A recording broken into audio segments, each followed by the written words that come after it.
Hello विद्यार्थी मित्रांनो, welcome to global online Marathi. आज मी Rahul sir, your management educator, आपल्यासाठी घेऊन आलेलो आहे ऑर्गनायझेशनल बिहेवियरचा पार्ट 1. आपल्या मॅनेजमेंटमध्ये जी सेकंड युनिट आहे, organisational and behaviour and human resource management, ही बरीच सोपी आणि काफी इंटरेस्टिंग युनिट आहे आणि स्कोरिंग सुद्धा आहे. याच्यातनं आपण बरेच चांगले चांगले मार्क घेऊ शकतो. फक्त या ऑर्गनायझेशनल बिहेवियर मध्ये जो पार्ट आहे, याच्यात थोड्याशा थ्योरीज आहे ज्या की आपल्याला पाठ करून देईल आणि मी स्वतः करून देईल याची मी गॅरंटी घेतो. आणि आज आपण याचा पार्ट 1 डिस्कस करणार आहे, जो पूर्णपणे इंट्रोडक्टरी आहे. या आजच्या लेक्चरमध्ये आपण कव्हर करणार आहे introduction to organisational behaviour, definitions of organisational behaviour, nature of organisational behaviour, scope of organisational behaviour आणि चॅलेंजेस इन ऑर्गनायझेशनल बिहेवियर. हा पार्ट आपण हे 5 गोष्टी डिस्कस करू.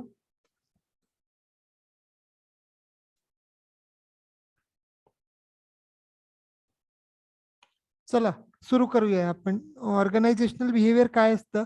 ऑर्गनायझेशनल बिहेवियर या शब्दाला जर तुम्ही पाहाल तर याच्यात 2 वर्ड्स आहेत, एक ऑर्गनायझेशन आणि दुसरा बिहेवियर. ऑर्गनायझेशन तर आपल्याला माहितच असेल की एक पर्सन्सचा ग्रुप असतो वेगळ्या वेगळ्या. ते पर्सन्स एक पर्टिक्युलर ऑब्जेक्टिव्ह, त्यांचा गोल असतो, त्याला अचीव करायला एकत्र मिळून काम करतात आणि त्याच्यात त्या गोल्स एकदा त्यांचे अचीव झाल्यावर ते ऑर्गनायझेशनला खूप ऑर्गनायझेशनच्या ग्रोथला खूप हेल्प करतात. तर आपण जर याच्यात पाहू तर organisational behaviour is a study of what people think, act and do and around the organisation. Organisation behaviour मध्ये लोक कसा विचार करतात, ऑर्गनायझेशनल बिहेवियर म्हणजे लोक कसा विचार करतात, कसं स्वतःला कसं तिथे ऑर्गनायझेशन मध्ये ऍक्ट करतात, काम करतात, त्याला त्याच्या स्टडीला आपण म्हणतो organisational behaviour. It is also a systematic study of individual, team and organisation.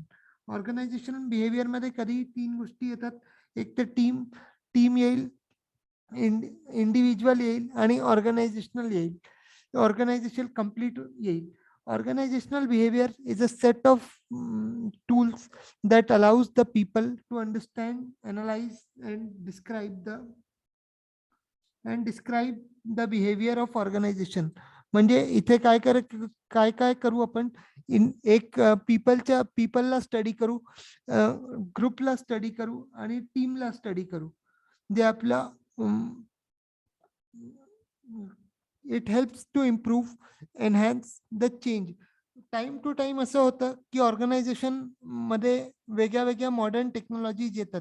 त्या टेक्नॉलॉजीजनी इंडिव्हिज्युअलवर कसा इम्पॅक्ट पडतो त्याला आपण पाहतो आणि त्याच्या थ्रू ज्या ग्रुप्स आणि टीम्स फॉर्म्युलेट केल्या जातं त्याचा परिणाम पूर्ण ऑर्गनायझेशनवर काय पडतो आहे आणि कितपत तो ऑर्गनायझेशन आपल्या गोल्सला अचीव करू शकत आहे, याला म्हणतो आपण, याच्या स्टडीला आपण म्हणतो ऑर्गनायझेशनल बिहेवियर. आता जर डेफिनेशनच्या ची गोष्ट कराल तर ऑर्गनायझेशनल बिहेवियर मध्ये आपल्याकडे 2 डेफिनेशन आहे. एक श्री स्टीफन रॉबिन्सची आहे आणि दुसरी फ्रेड लुथन्सची आहे.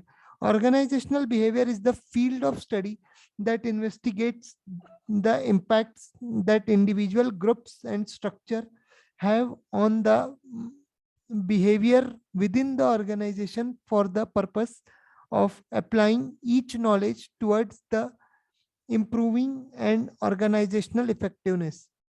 या लँग्वेज कडे थोडंसं इग्नोर करा, कारण या डेफिनेशन्स हे अशा टफ लँग्वेज मध्ये दिल्या जातात. मी आपल्याला जनरल भाषेत सांगतो की ऑर्गनायझेशन बिहेवियर काय करतो की तो इन्व्हेस्टिगेट करतो की वेगळ्या वेगळ्या इंडिव्हिज्युअल ग्रुप्स आणि त्या ऑर्गनायझेशनचा जो स्ट्रक्चर आहे त्याचा बिहेवियरवर काय काय काय कसा प्रभाव पडतो आहे आणि त्याच्याशी आपण त्या ऑर्गनायझेशनच्या पर्पजला आणि ऑब्जेक्टिव्हला कितपत अप्लाय करतो. आता हे फ्रेड लुथन्स ही आपण पाहिली वरची स्टीफन रॉबिन्सची.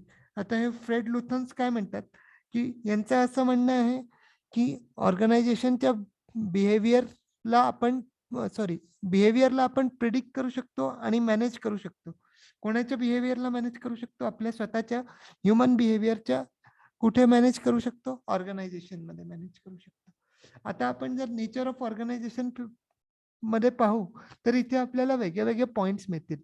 ऑर्गनायझेशनल बिहेवियर काय आहे की एक सेपरेट फील्ड ऑफ स्टडी आहे, at a not a discipline only. और डिसिप्लिन म्हणजे जसं सायकोलॉजी झालं, सोशियोलॉजी झालं, यांना आपण डिसिप्लिन म्हणतो. पण ऑर्गनायझेशन बिहेवियर जे आहे हे पूर्णपणे वेगळं फील्ड आहे स्टडी करण्याचं, separate field. It has assume that the nature of distinct field of study. It's a part of general management. आपण एक जर युनिट 1 पाहिली तर त्याचं नाव जनरल मॅनेजमेंट आहे. ती आपण याच्यानंतर या युनिटचं डिस्कशन झाल्यावर करू. तर it is a part of general management म्हणजे आपलं जे साधं व्यवस्थापन असतं त्याला त्याच्या त्याचा हा ऑर्गनायझेशन बिहेवियर पार्ट मानला जातो. कारण ऑर्गनायझेशन पण तर एक मॅनेजमेंटच काम करतं ना. It represents the behavioural approach to the management. मॅनेजमेंटसाठी बिहेवियरल अप्रोचचं काम कोण करतं? Organisational management, sorry organisation behaviour. आता पॉइंट नंबर 2 पाहू, and interdisciplinary approach. Organisation behaviour मध्ये पाहाल तर इथे वेगळ्या वेगळ्या डिसिप्लिन्स आहे. जसं की सायकोलॉजी आहे, सोशियोलॉजी आहे, एन्थ्रोपोलॉजी आहे. आणि ऑर्गनायझेशन बिहेवियरचा जो साधा फाउंडेशन आहे, साधा फाउंडेशन कोण आहे? सायकोलॉजी आहे. आणि याच्यात जे आपले शब्द आहे की सायकोलॉजी हे कोणाशी रिलेटेड राहील? पूर्णपणे आपल्या माइंडशी रिलेटेड राहील. सोशियोलॉजी जे आपले जनरल सोसायटीतले लोक आहेत त्यांचा आपसात व्यवहार कसा आहे हे कोण सांगेल? सोशियोलॉजी सांगेल. आणि एन्थ्रोपोलॉजी जी आहे ती एन्थ्रोपोलॉजी म्हणजे वेगळ्या वेगळ्या ज्या स्टडीज आहेत त्यांना आपण म्हणजे वेगळ्या वेगळ्या आपसात लोकांचे मत कसे आहेत त्याला आपण म्हणू एन्थ्रोपोलॉजी. आता तिसरं आहे नॉर्मेटिव्ह सायन्स. नॉर्मेटिव्ह सायन्स म्हणण्यामागे कारण काय आहे? कारण वेगळे वेगळे सायंटिस्ट आले. कारण जसं आपण पुढे स्टडी करू की जसं अमक्याची थ्योरी तमक्याची थ्योरी, जे आपण याचा नंतरच व्हिडिओ बनवणार आहे, थ्योरी ऑफ मोटिवेशन्स, याच्यात आपल्याला भेटेल की नॉर्मेटिव्ह सायन्स याच्यासाठी बनले आहे कारण याच्यात वेगळे वेगळे सायंटिस्ट आले आणि त्यांनी प्रत्येकाने आपली आपली थ्योरीज देऊन दिली, आपले आपले नॉर्म्स बनवून दिले. आणि यालाच फॉलो करत करत इतके वर्षानुवर्ष झाले. ऑर्गनायझेशनचं स्वतःचं काही नाही आहे. ऑर्गनायझेशन काय करतंय की फक्त आपले नॉर्म्स जे आहे त्यांना स्टडी करतोय. त्यांना त्यांचे नॉर्म्स घेऊन आपल्या ऑर्गनायझेशनचं काम करतंय. आता तिसरा पॉइंट जो आहे हे आर्ट अँड सायन्स आहे. आर्ट अँड सायन्स आपण management is art and science असंही वाचतो, पण ऑर्गनायझेशनल बिहेवियरला सुद्धा आर्ट अँड सायन्स मानलं जातं. म्हणून ऑर्गनायझेशनल बिहेवियर काय आहे की एक सायन्स आहे, because it contains the knowledge about the behaviour of individual and involve the application of science. आता जसं वेगळे वेगळे सायंटिस्ट आले त्यांनी आपली आपली थ्योरी दिली, त्याला आपण अप्लाय करू तर तो भाग झाला सायन्सचा. आणि वेगळ्या वेगळ्या नॉलेज जे राहतील आपल्या त्याला आपण कशाबद्दल नॉलेज राहतील? बिहेवियर बद्दल. कारण जे नॉलेज आपल्याला मिळाली आहे ती कशाची? बिहेवियरचीच मिळाली आहे ना. त्याला आपण knowledge of behaviour, that is why it is called science and art. मग 5वा पॉइंट आहे ओरिएंटेड टुवर्ड्स ऑर्गनायझेशनल ऑब्जेक्टिव्ह. आता ऑर्गनायझेशन बिहेवियर जे आहे त्याचा संबंध कोणाशी आहे? ऑर्गनायझेशनल बिहेवियरची आहे. आणि ऑर्गनायझेशनचं प्राईम हे काय आहे ऑब्जेक्टिव्ह? की ऑर्गनायझेशनल बिहेवियरनी ऑर्गनायझेशननी जे काही गोल्स ठरवले असेल, जसं फॉर एक्झाम्पल देतो तुम्हाला, लिज्जत पापड एक ऑर्गनायझेशन आहे, तर त्याच्यात त्याचा मेन ऑब्जेक्टिव्ह काय? की बुवा आपले पापड चांगल्यात चांगल्या क्वालिटीचे बनवणे आणि त्याला विकणे. तर हे त्याचं मेन गोल आहे आणि याला आपण म्हणतो integrated both individual and organisational objective. म्हणजे ऑर्गनायझेशन मध्ये दोन्ही कन्सिडर केल्या जातील. ऑर्गनायझेशनचाही गोल कन्सिडर केला जाईल आणि इंडिव्हिज्युअलचाही गोल कन्सिडर केला जाईल. आता याच्यात आपण स्टडी करणार आहे scope of organisational behaviour.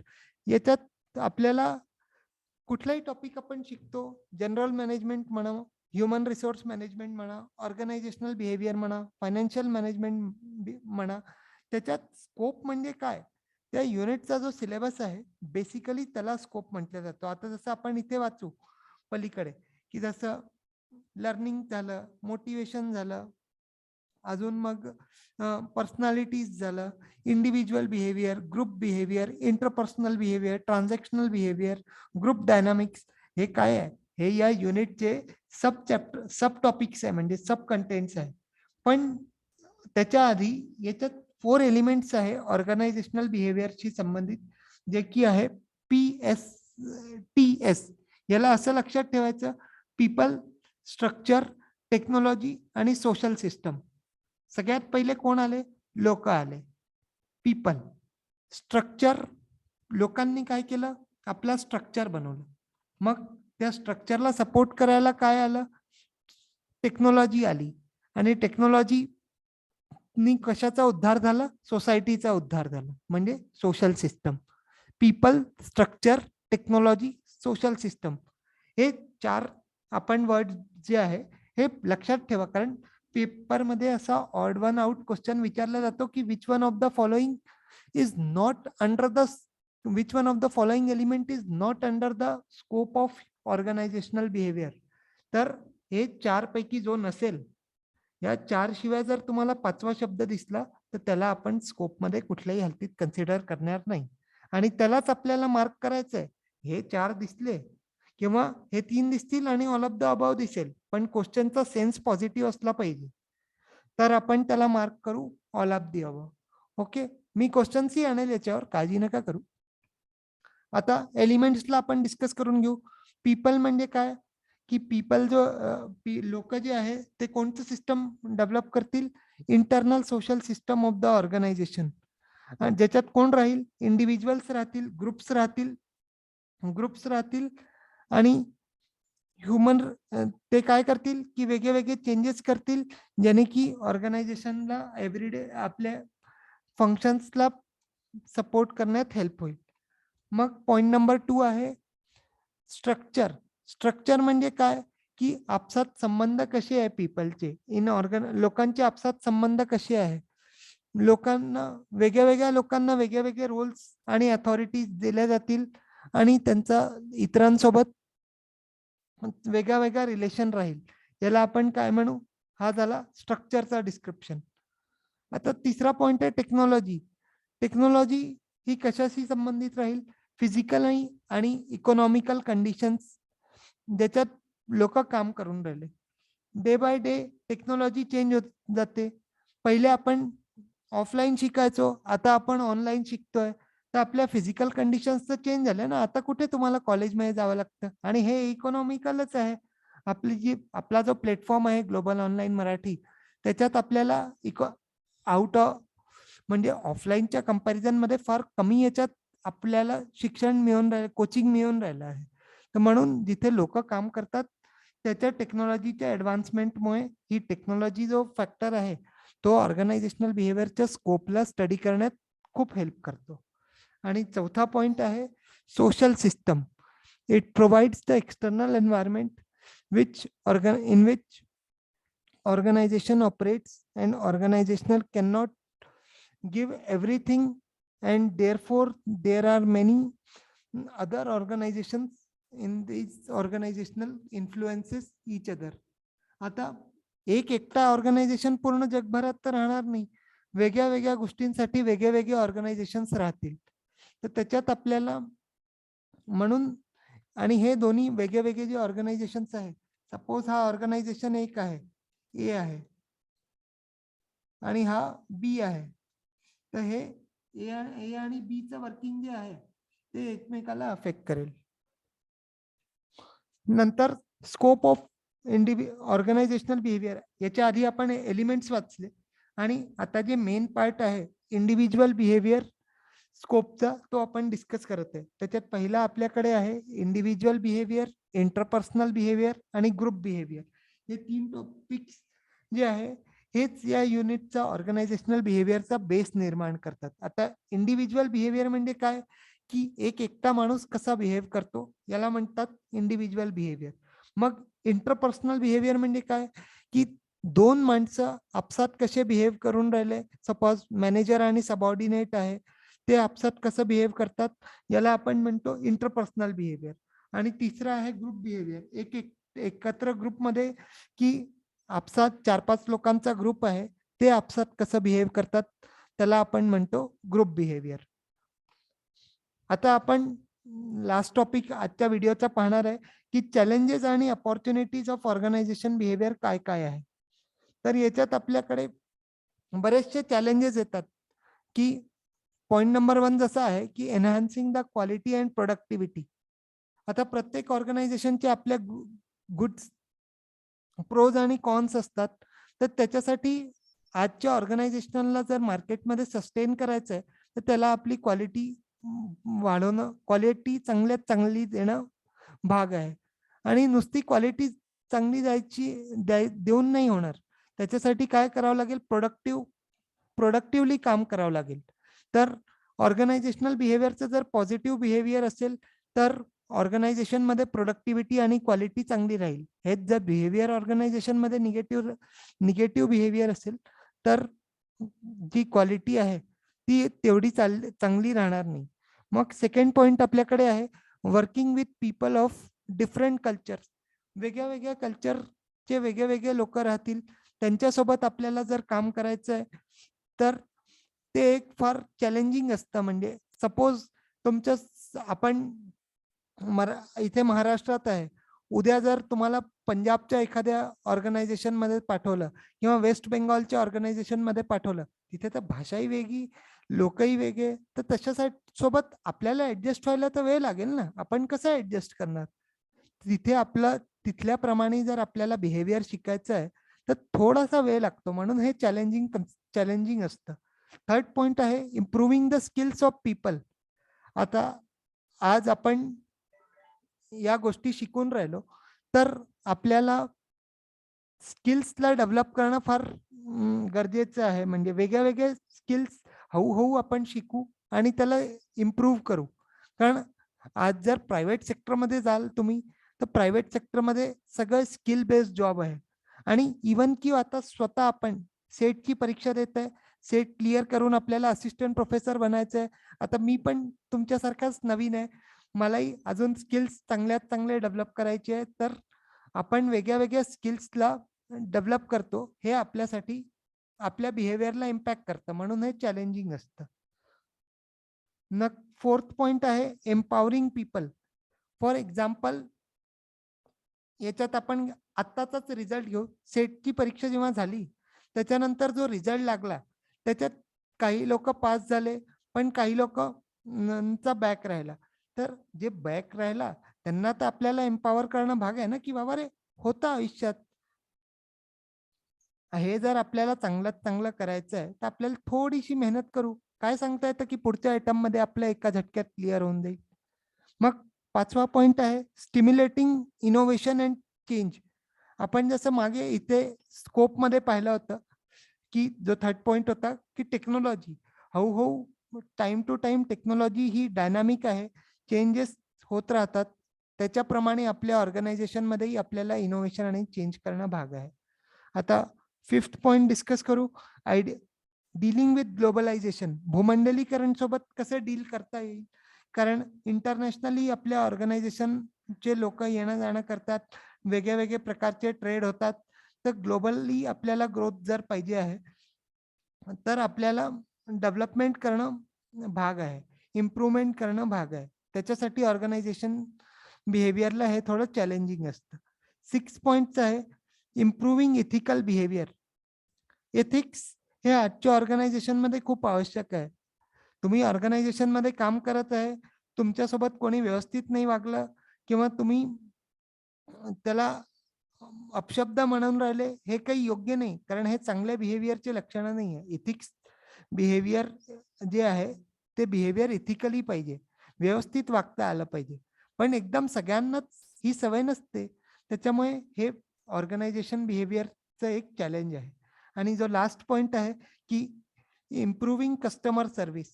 Customer service जर आपली इच्छा आहे की कस्टमर आपल्याकडे टिकून राहावं किंवा आपल्याकडे परत परत यावं, तर त्याच्यासाठी आपल्याला कस्टमरला चांगल्यात चांगली सर्व्हिस ची गरज आहे.